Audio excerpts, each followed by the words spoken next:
This is the Foxhole Podcast.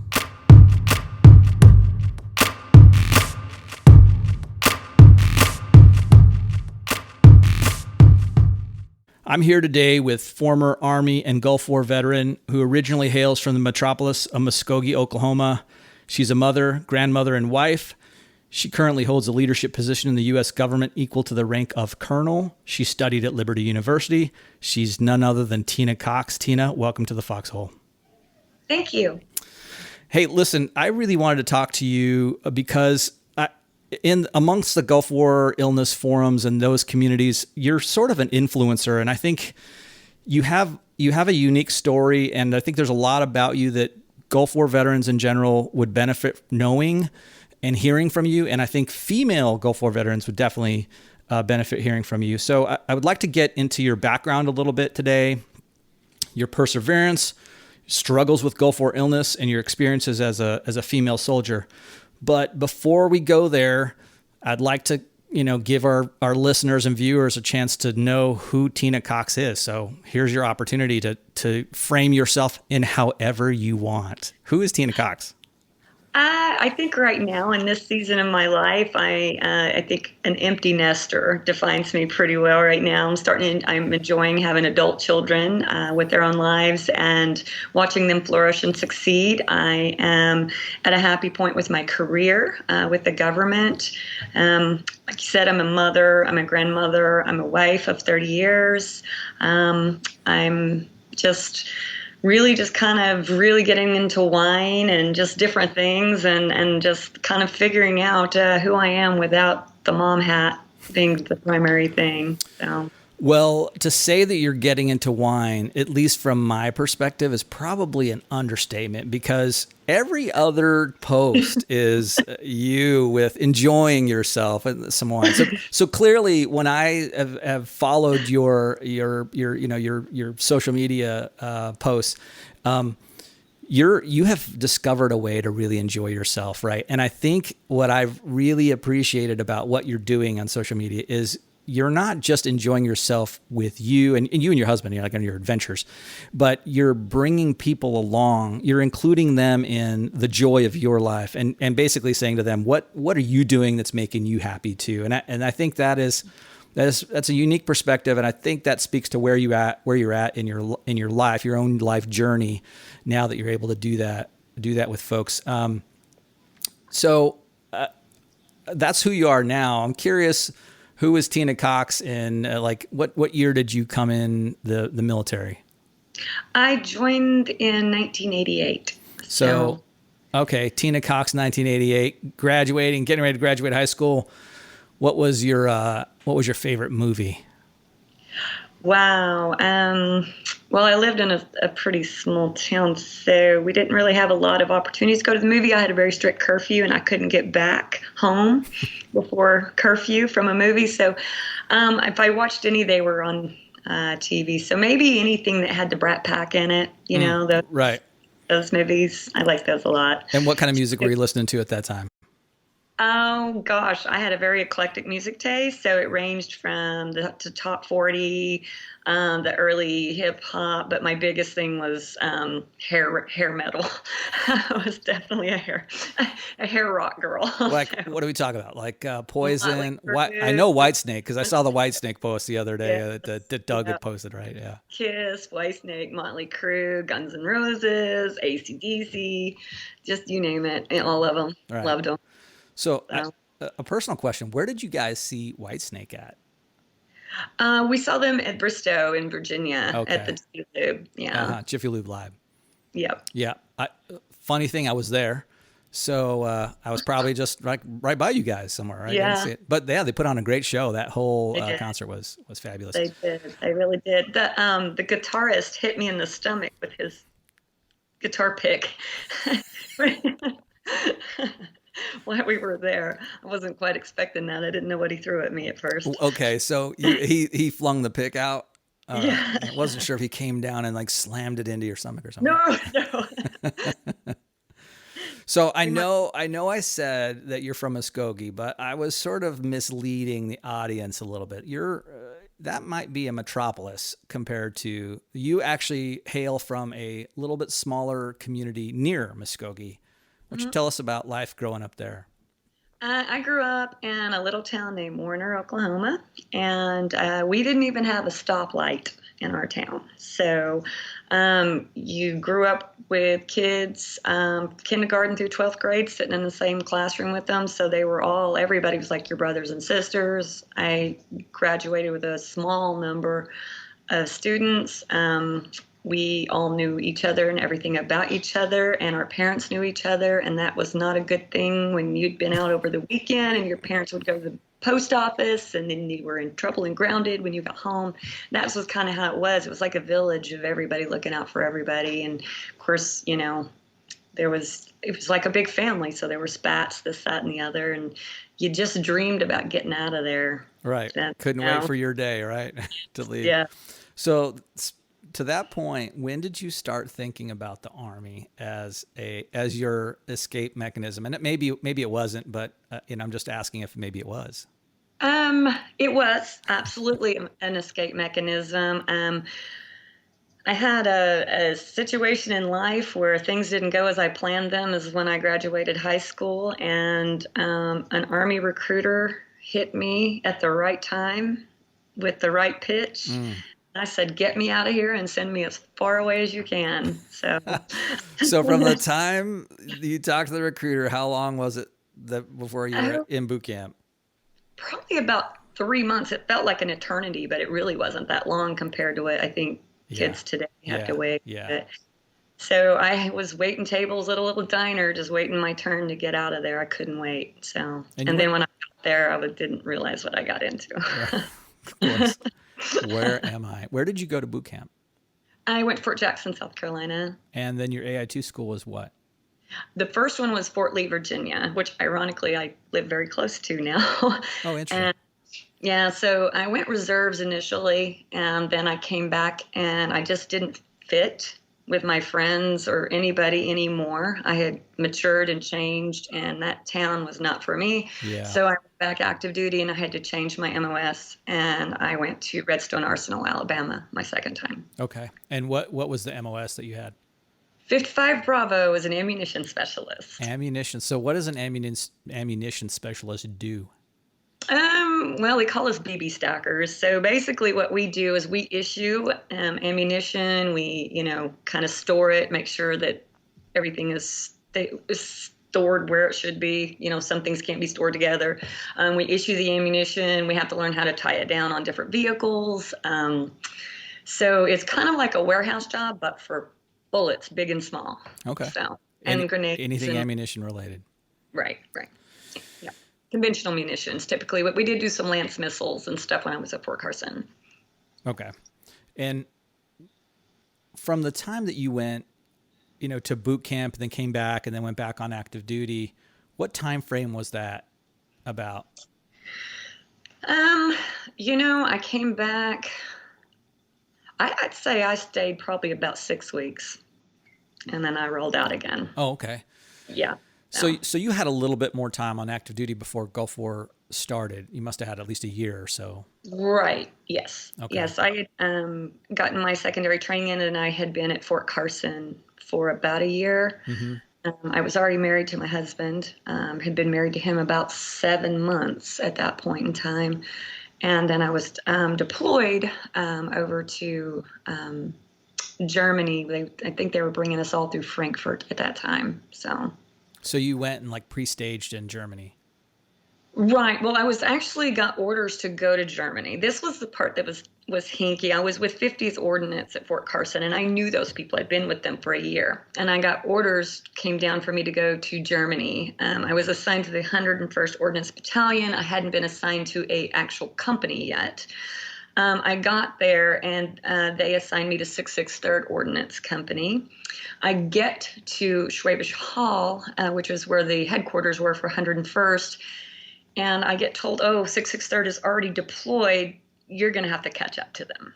So I had a very interesting trip to the desert. So technically you were stationed in Germany, deployed from there to Desert Storm. Mm-hmm. Right. And Did Doug go How with you? touchdown. No, we were on deferred travel, so he wasn't able to So he come. stayed So, in the States. yeah, Interesting. yeah. Interesting time. Okay. And then you get orders to catch up to your unit basically.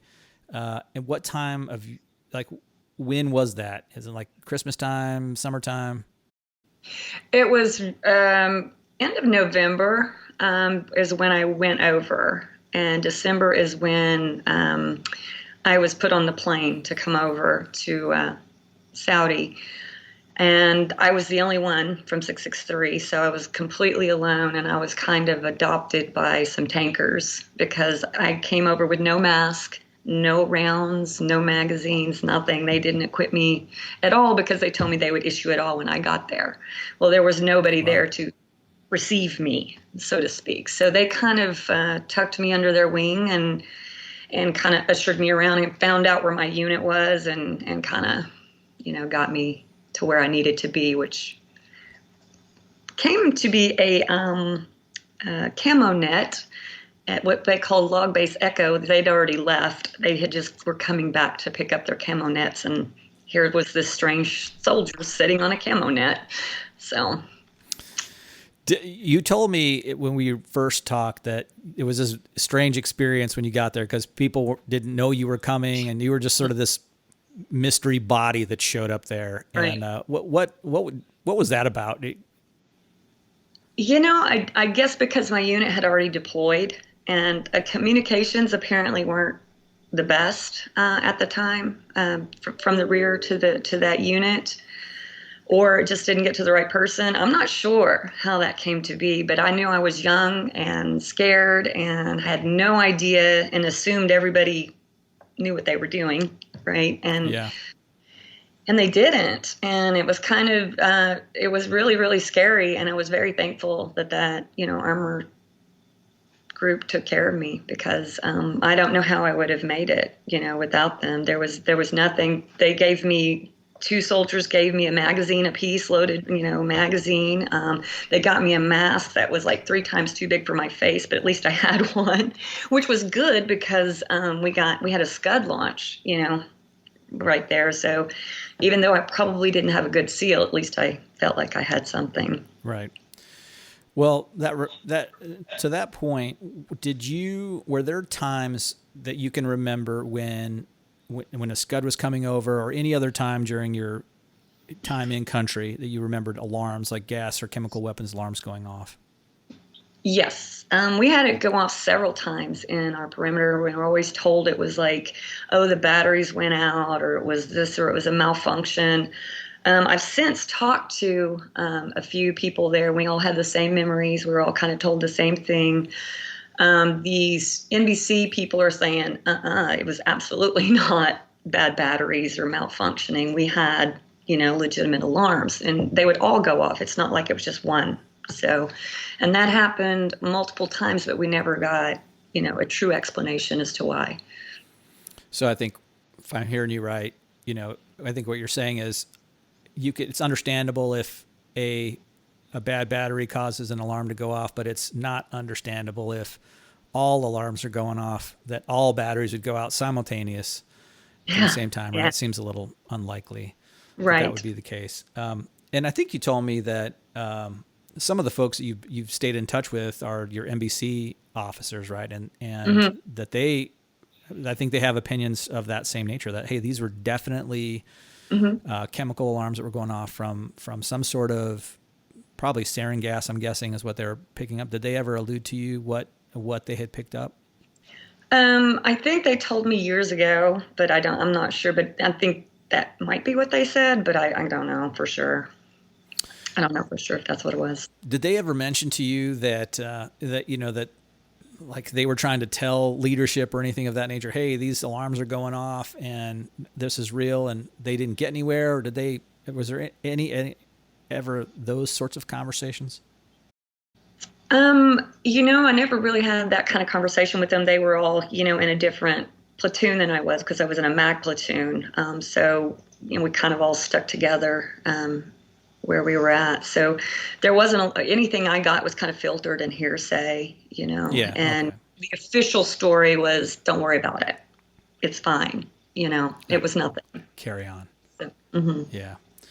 No, I think that's the official story that a lot of people got at the time. And in terms of the medications and vaccines, what do you remember taking while you were in country?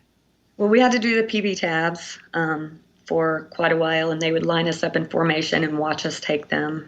It was mandatory that you had to Interesting. take them. Yes. Um, the shots, I got all the shots, the plague shots, all that stuff. Those Anthrax? anthrax, bubonic plague, the GG, what just lots of stuff. I know I got a lot of shots that I had shot records that said I already had them, but I had to take them again, I guess because it was protocol. Interesting. So it was the shots were no fun. I remember that, but I was actually surprised when I got my medical records. I have a gap in my medical records. Anything that happened while I was in the desert, they don't exist now. But before that, I was surprised at some of the vaccines that I had taken. I didn't even remember I'd taken. So you said something that I think I've heard from probably, I'm going to just guess, but probably 80% of the Gulf War veterans I talk to cannot get their medical records from the time that they were in country. And you're saying the same thing, that there's just no record of any of those immunizations or vaccines or pills or anything of that nature that you took or no, care? absolutely no record of it. And as a matter of fact, it's sometimes difficult to prove you were even there, particularly me, because I never had genuine orders sending me over there. I just got put on the plane by the acting E5 first sergeant that was in the rear that sent me out there. And so sometimes it was hard for me to even prove I was even there. I never got hazard pay while I was there, anything. It was just like they didn't realize I was there. So I imagine that would be hard when you're trying to, file a claim or something like that, where they want to see that DD-214 deployment stuff. How did you overcome that? they finally came out with a unit citation order that had like all of our names on it. So my name's on there, and I was able to kind of use that and buddy letters to demonstrate that I was there. So Yeah, we were in the desert together. Yeah, that is it is unfortunate that it has to come to that a lot of times, is trying to find someone that can vouch for some event, right? I was in a tank crash or whatever happens to right. be. Did you notice any adverse reaction right after you took the PB pills? Yeah, well, it would make me really, really sick, like nauseated sick, and which turned into a horrible case of gastritis that they blamed on the water buffalo, which I wasn't drinking that water because it was like drinking bleach. So, I had, like lesions and come up on my arm later on. It started in the desert and then it continued when I got back to Germany. And I would have like random fevers that, just didn't really have any explanation. And I would just feel horrible. But I didn't have any like respiratory symptoms or anything like that like tied it to the flu or a cold. So when I was in Germany, they were kind of at a loss after they, make you, as a female, take a pregnancy test every time you walk in the door.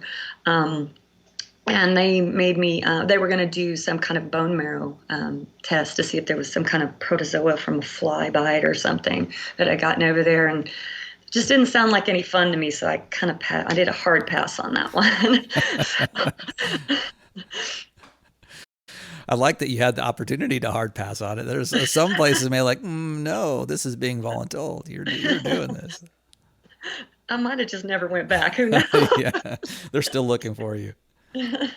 I am impressed when I hear like soldiers and Marines and airmen and sailors say stuff like that. Like, it just didn't seem like a good idea, so I wasn't doing it. I just never went back, right? Because I would have like been the complete opposite. Like, I have to comply with, the guy got an order. I better get my butt in there. And that did not sound good to me. Yeah, no, I mean, it's not that you were disobeying orders, right? But there's that, certainly that line where people are like, I'm using my better judgment here. And, I think anytime you read or hear about someone who's successful in something, or they're a really good soldier or a really good SF guy or gal. Those are those independent thinkers, and they're just saying, yeah, this isn't, logic needs to prevail here, and logic tells me this is not a good idea. So in previous conversation, we chatted a little bit about some of your other sort of Gulf War illness related symptoms you're having. And in the big scope of the Code of Federal Regulations and what's been annotated as being Gulf War illness, I learned from Jimmy Orocho on our last podcast. He talked about the presumptives being fibromyalgia, chronic fatigue syndrome, functional gastro problems, like IBS, and then something else called like this undiagnosed illness. That's this cluster of symptoms or things that you really can't put a hand on. And in our conversation, you mentioned to me at least a few of those that you have. I'm wondering if you might share with everyone about when you started noticing something wasn't right, and then how those manifested themselves, and then how they impacted your life, and where you're at today with them. Well, I started noticing something wasn't right while I was in the desert with the gastrointestinal issues that I was having. And there were, I came home, I had like a little bit of a personality transplant. So I had a lot of anxiety and anger issues that just weren't me. So I had that going on, and then I still had the gastrointestinal issues. I think I told you I had the lesions and the weird fevers going on. So it was pretty right away that I started having some kind of issues. So you go to the doctor and it's onesie, twosie symptoms, and oh, it's this, oh, it's that. They throw a pill at you for this, or they throw a pill at you for that. And you don't really look at it holistically at any point. So I just kind of went through life. Someone told me to file a claim with the VA, so I did. They denied it, and I just moved out smartly, didn't look back, because that was a painful process. Didn't want to do that anytime again soon. Yeah. So that's another one of those things. I don't think I'm going to do that again. Right. So I didn't touch that again for like 25 years. Yeah. So then as I started getting older, things started getting worse. Like brain fog. Like I couldn't think. I started to having joint and muscle aches. I'd get up in the mornings, and sometimes I'd have to flip over my stomach just to get off the bed. And I was like, what is wrong with me? And there were just so many things that, they couldn't figure out what it was. The gastrointestinal never resolved. Turned out to be IBS that I had, and GERD. Was another issue that I had. And then when you put all the symptoms together, a civilian doctor actually figured out it was fibromyalgia, which I didn't track on anything that was going on with the VA or Gulf War illness or any of that stuff. I just living my life. And so when she told me fibromyalgia, I was kind of the opinion that was one of those made up diseases that doesn't exist. What are you talking about? So as I did more research, I started realizing this was a systemic issue. This was a cluster of things that were going on with me. It wasn't the onesie, twosie type things. And so I finally went back to the VA at my husband's behest, because he basically said, as you get older, who's to know what is going to happen, and you're not going to have the support or the help that you need. So, I figured that I go out of my way for my children. I go out of way for my job.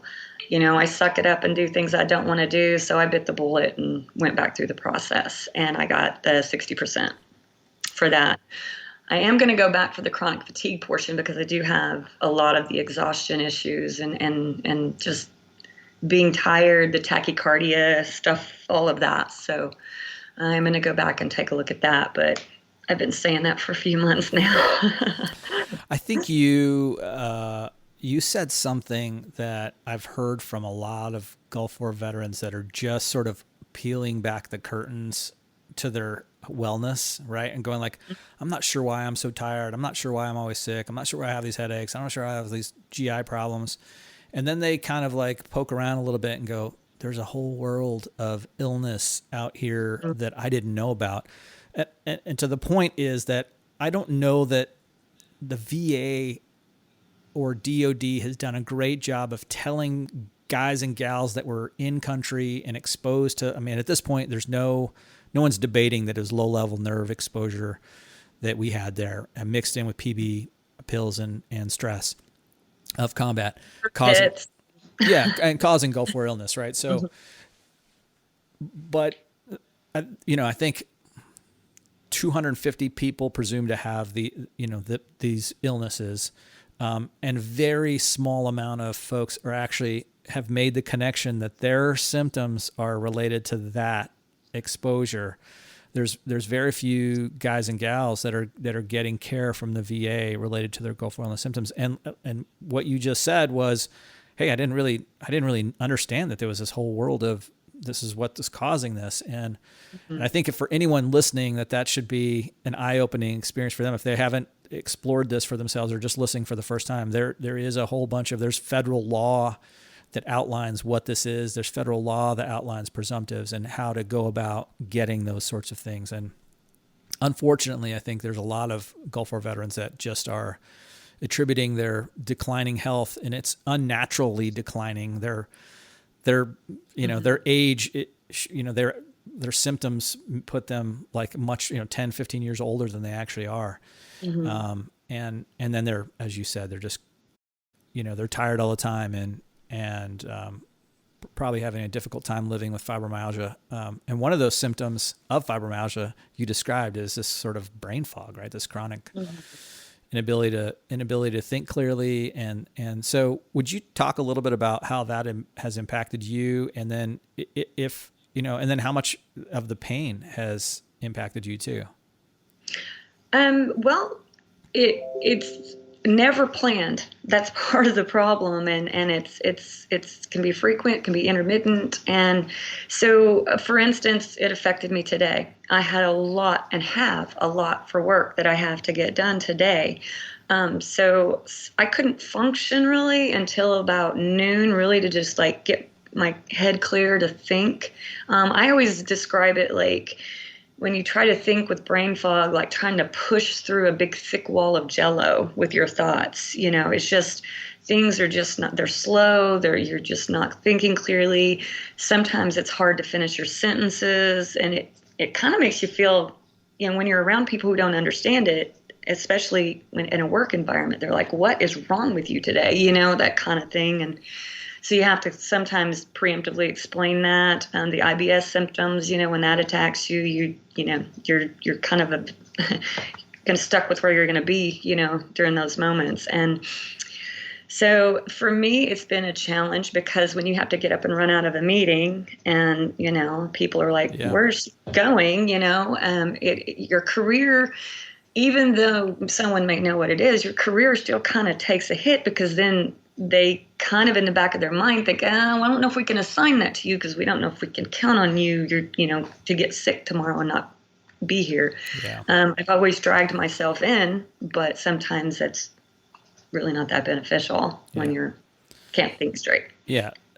These symptoms and these problems, these presumptives are a disability. I mean, at the end of the day, they're serious disabilities that, to the people who can work and are working, their careers do take hits. For that very reason. And it's hard as an employee to explain to your employer, hey, I've got Gulf War illness related to nerve gas exposure. As soon as you say that, gloss over, right? I can't depend on this person then.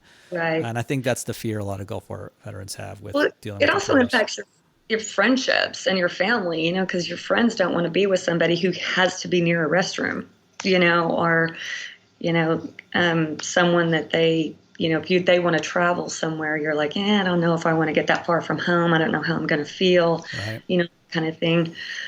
Over the years, I've learned to manage things, and I've kind of figured out a few triggers or ways to kind of take care of myself a little better, dietary-wise and otherwise. But, you still just, some days you just wake up and there it is.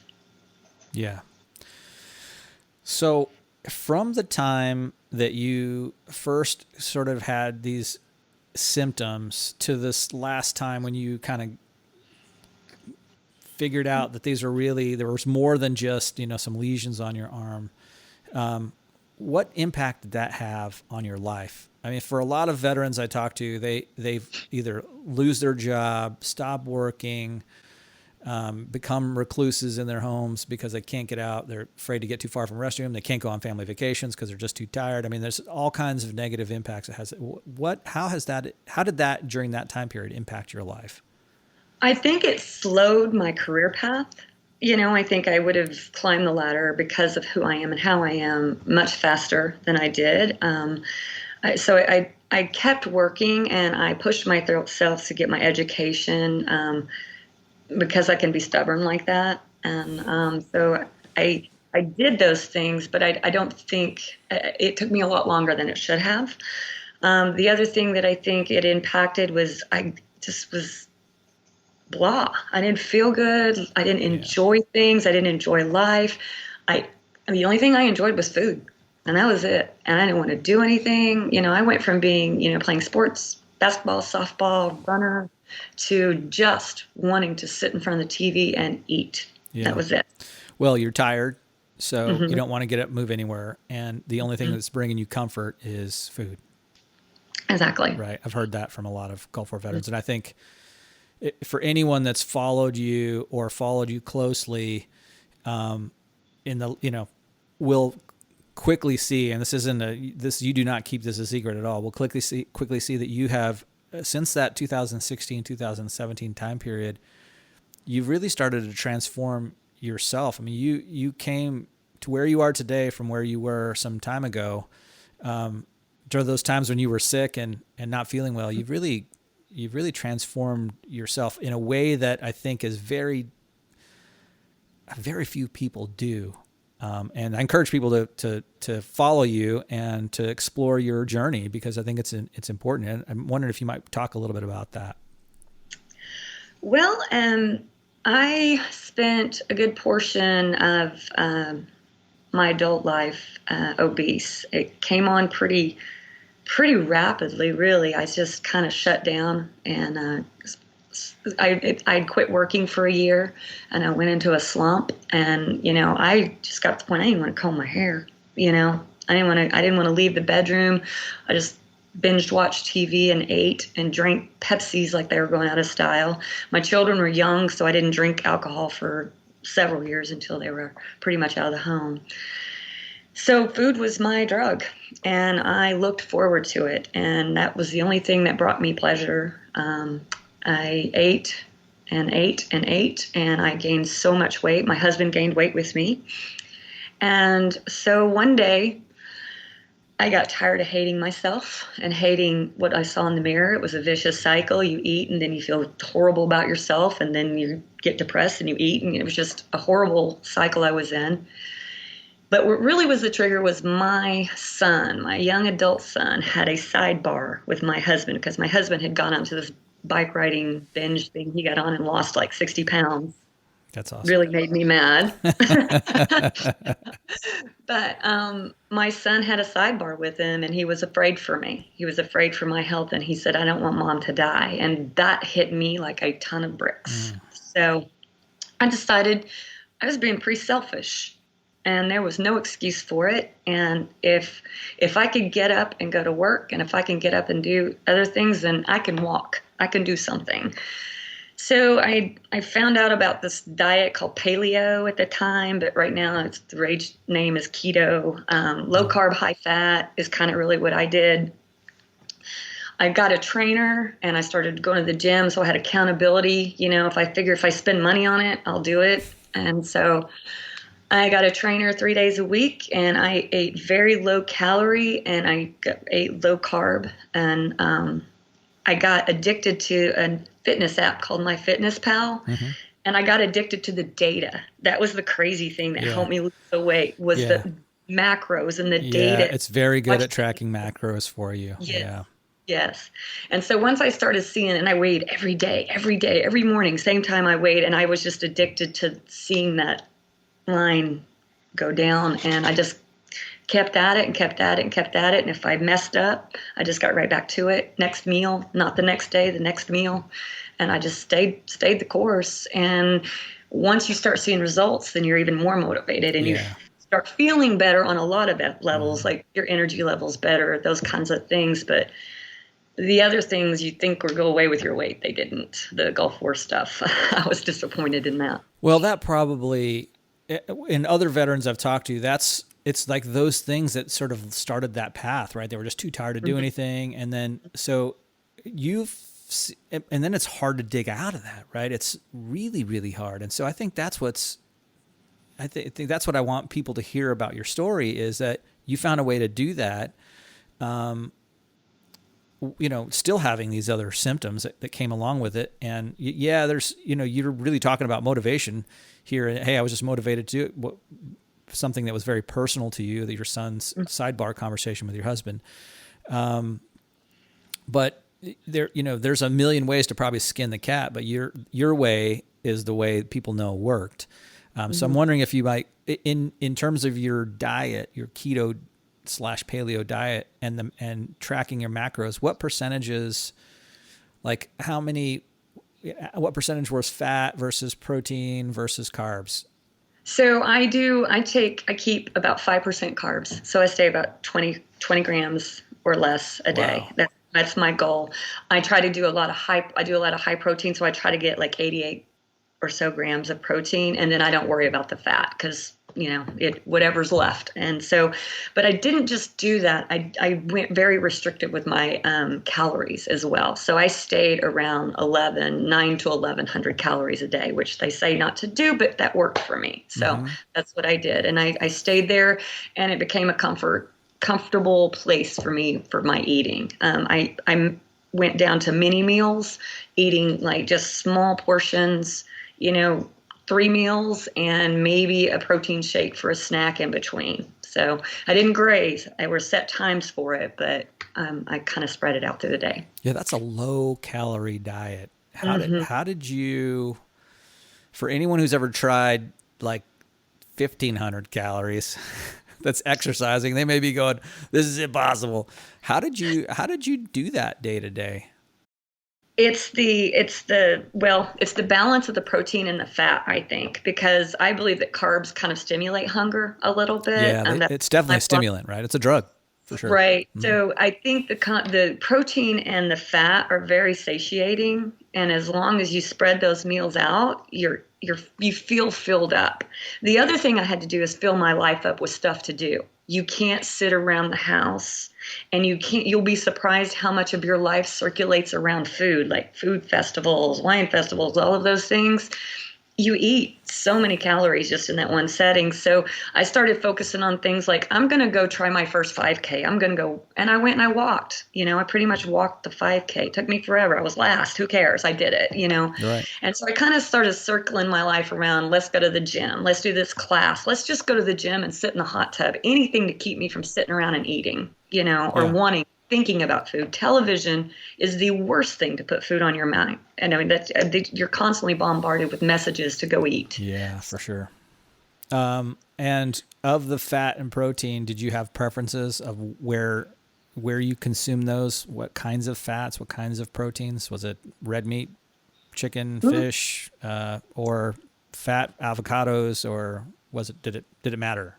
All the above. So like I told you, I was addicted to the data. I could like plug in what I thought my menu would be for the day, and I could tweak it and make adjustments for it. Now later, like now, I go ahead and think, okay, I want to have 2 glasses of wine tonight. So I will plug that into my FitnessPal up front, and then I adjust so that I don't bust my carb load with that. I know that's going to take 8 carbs right out the gate. Right. You can see it right away. Yeah. Right. For sure. So, I got addicted to the data and just watching that and adjusting it and everything. It's really a mindset. I don't know how else to explain it. You just move to the mindset, and then when you feel that urge to eat, or you want to do this, you have to get up and go do something else. You have to do something else besides that. If it's go out and walk around your house or whatever, go weed eat, whatever it is, you have to go do something else. And sooner or later, you start realizing there's definitely a psychological piece to food and to eating, and we often eat when we're not hungry.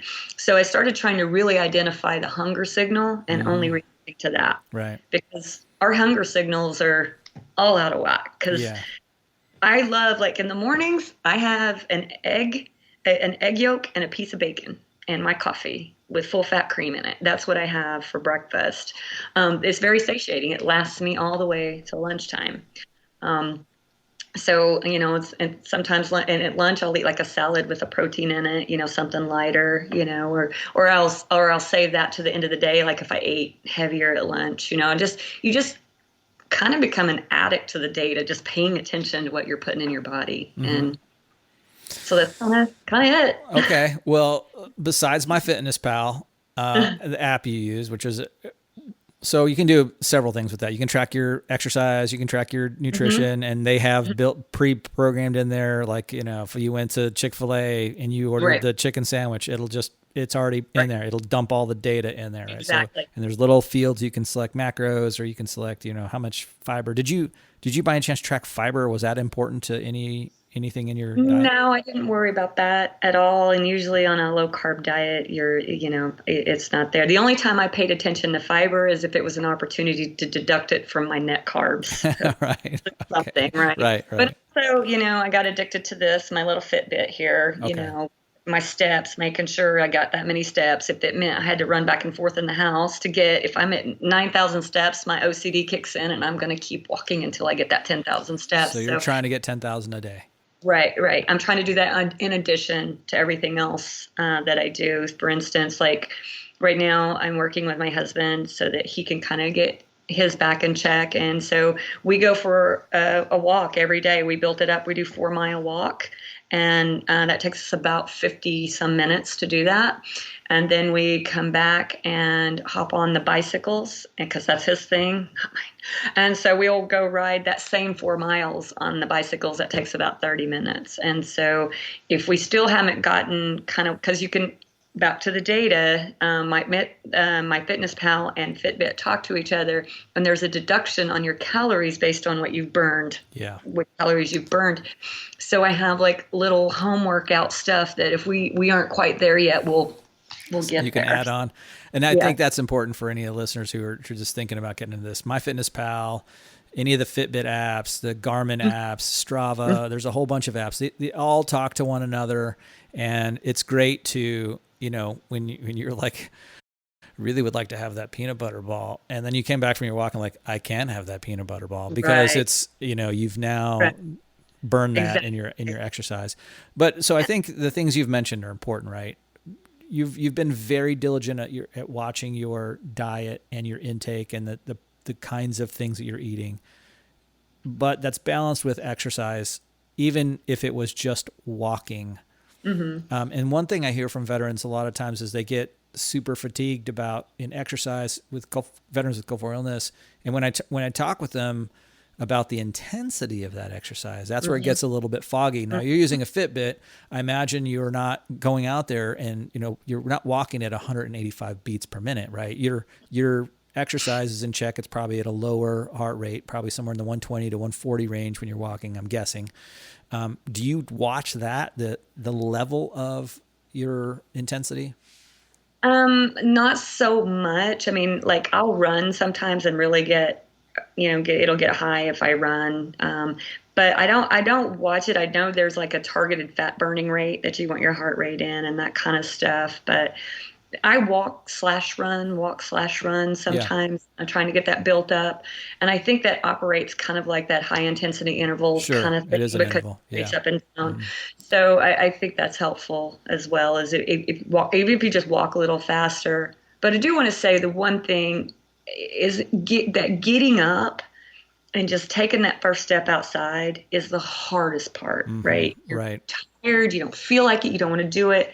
If you get up and just do it, it's like going to the grocery store. You hate getting up and going, but once you get there, you're like, hey, look at all this stuff, So just get up and do it and just tell yourself, I'm just going to go walk for 10 minutes. And the next thing you know, you're walking 4 miles. I think you really hit it on the head there with just getting up and going out. This is the last podcast with Jimmy Orocho. He gave veterans the advice of just get into the VA. Trying to in order to get services, just go in the door and get your name on the rolls so they know who you are. And that I mentioned the word momentum to him. Like momentum. It's just momentum, right? And that same thing with exercise, I think, is and diet and just care, self care is just take the first step. If you can take that first step, then you've got momentum. And then you said something earlier that I thought was really, really important, and I want to kind of re-say that here, because I was alluding to like a magic trick or a special thing you did. You just said, I just decided to do it. I just got to do it, right? And I think that's the case with a lot of things, right? You just have to do it. And you just have to say, this is really hard. Yeah, accept that it's hard, and it's going to be hard to make that first step. It's going to be hard to lose that first 5 pounds or 10 pounds or whatever. And there's a million ways to skin the cat. Your way has been effective for you, and it's obvious, right? Your transformation has been completely compelling to watch and to see how that has come about. I wonder if we could switch gears a little bit, because something else you told me in a conversation we had earlier, which is an echo of conversations I've had with other female veterans.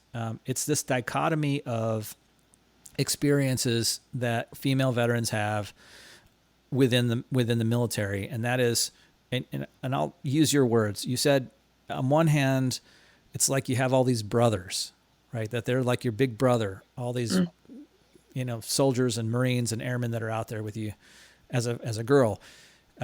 It's like they're your brothers. On the other hand, you're sort of having to look over your shoulder all the time. So I'm wondering if you might maybe expand on that a little bit, maybe put it in the context of your time in Desert Storm, because that was a place where there's very few women and a whole lot of men. And then how that's just impacted your career in the military. So I think one of the dichotomies that I, as a female, experienced was I felt like I had to work harder to prove myself, because there was that brother aspect, and being, especially in ammo, some of that stuff's heavy, right? So they're like, oh, I got it. I didn't want that. I wanted to carry my water, my weight. But I grew up in a small town as a tomboy. I was, used to that. I was pretty feisty when I was younger, and I was just used to carrying my own. So there was that aspect that I felt like I had to do things maybe above and beyond just to prove my worth or my value as a soldier, so to speak. And then there's the aspect of, there's this camaraderie, and there are so many great, great, great, great men in the military that they're just they're your best friends. They're like your big brother. They would, somebody messed with you, they better look out, kind of thing. You felt secure in that way, but there were always the few that didn't have boundaries or thought it was okay to, maybe make advances. For me, it wasn't. I think some other females may have had it a little worse than I did, because I was a feisty female from Warner, Oklahoma, who grew up on Dirty Creek, and I didn't have any problem letting somebody know if something was not okay. So I handled my situation differently, but you did have that, in the back of your mind, especially in the Gulf War environment, right? You're not always in control of everything or everyone, and things were going on out there that between males and females that were a little close for comfort in my tent, but I don't know. It's just it's a different thing. There's this piece of you, and I don't know if that's something that's military specific, or if it's just being a woman in the world, you kind of have that, gotta make sure that I'm not out here. Like now, I wouldn't go running by myself at night. I have to have that. Even though I live in a safe neighborhood, I would have to have that little bit of caution that you would have to have. I think a lot of especially back then, very young men, teenage boys, basically, they didn't think about it. Some of the things they said, it was dude talk. And sometimes because they're like your brothers, they forget you're a female and they will talk to you like you're one of their brothers, Yeah, it's that notion of locker room talk, right? Like they're talking that way in context A, and now there's a female in the context, and is it still okay to talk about it? I think that, I think that's...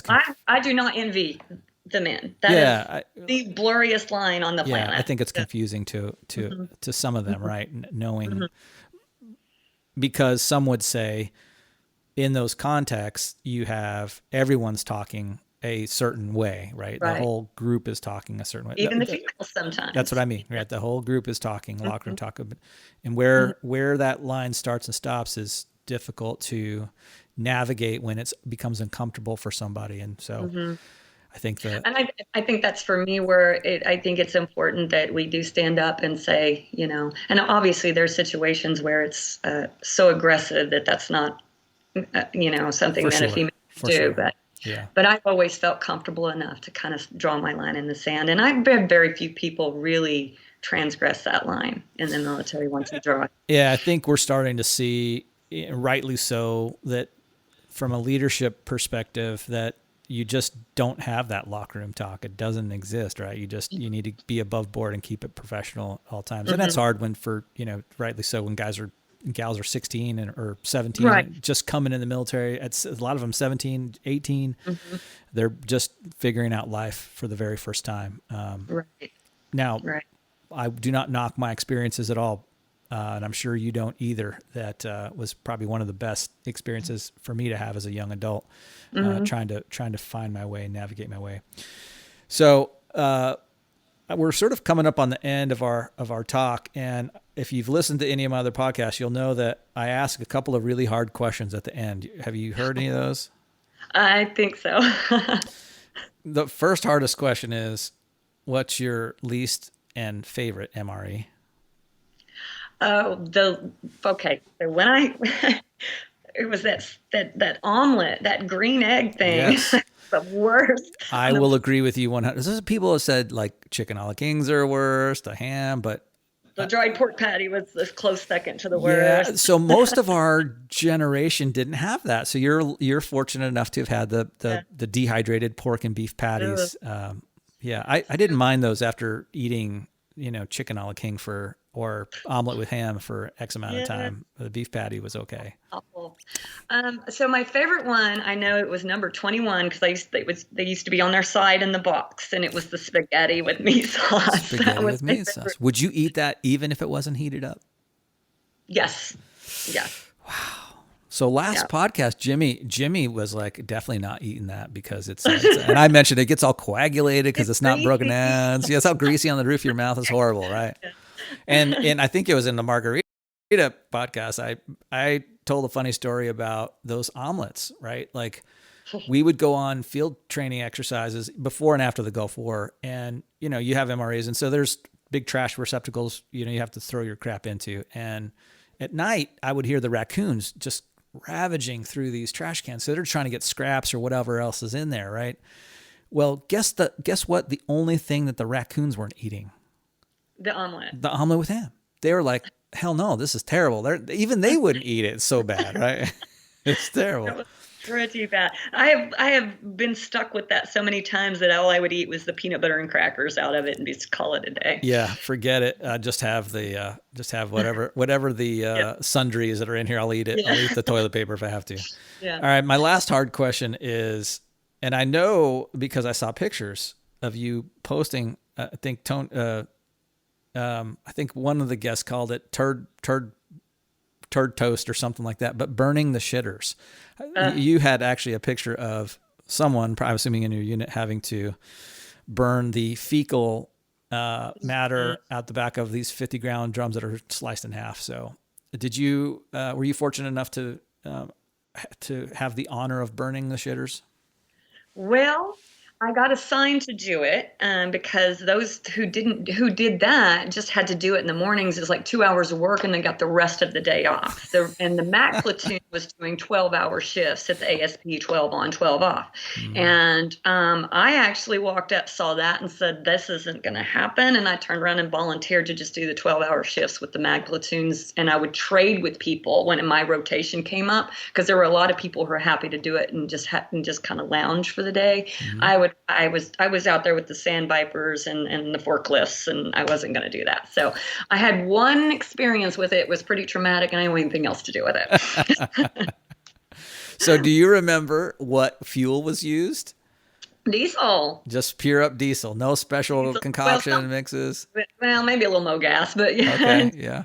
Diesel. And what was the What was the stirring utensil that you had to use? Seems like it was a shovel or yeah, I think it was a one of the shovels, the Okay. spade things we had. So yeah, yeah, I don't even know. So this is really interesting. You elected to have a rather than burn the shitters for 2 hours and have 10 hours off, basically. Hmm. You instead took a 12-hour shift. Hmm. It was that bad. Midnight to noon was my shift. Even better. So that does speak to the traumatic experience of the Mhm. turd toast. Yeah, that's just not. The smell was the that was the worst thing ever. All right. Worse than dead camels. Yeah. So as we close out here, is there anything that I haven't asked you that you want veterans to know about the Gulf War, about you, about your transformation, about your life, about living their life? Well, I think that it's really easy for us to kind of get in our own heads about our experiences, whatever they may have been, because none of us had, the best experience through this. And um, you have to, you're going to hurt, right? You're going to have symptoms or whatever is going on with you, regardless if you get up and do something or if you sit there and don't do anything. And it's not going to get any better. And at least just to get out of your own head and get a breath of fresh air, just do something you enjoy, find something you love, and live. That's, if I could give anybody a piece of advice, that's what I would say to do. That sounds like great advice to me. Tina, thanks for coming on the Foxhole. I appreciate it. And I look forward to having you and some of our other former guests on a panel in the future just to talk about these female and women veteran issues. Thank you. Great. Thank you. This is the Foxhole Podcast.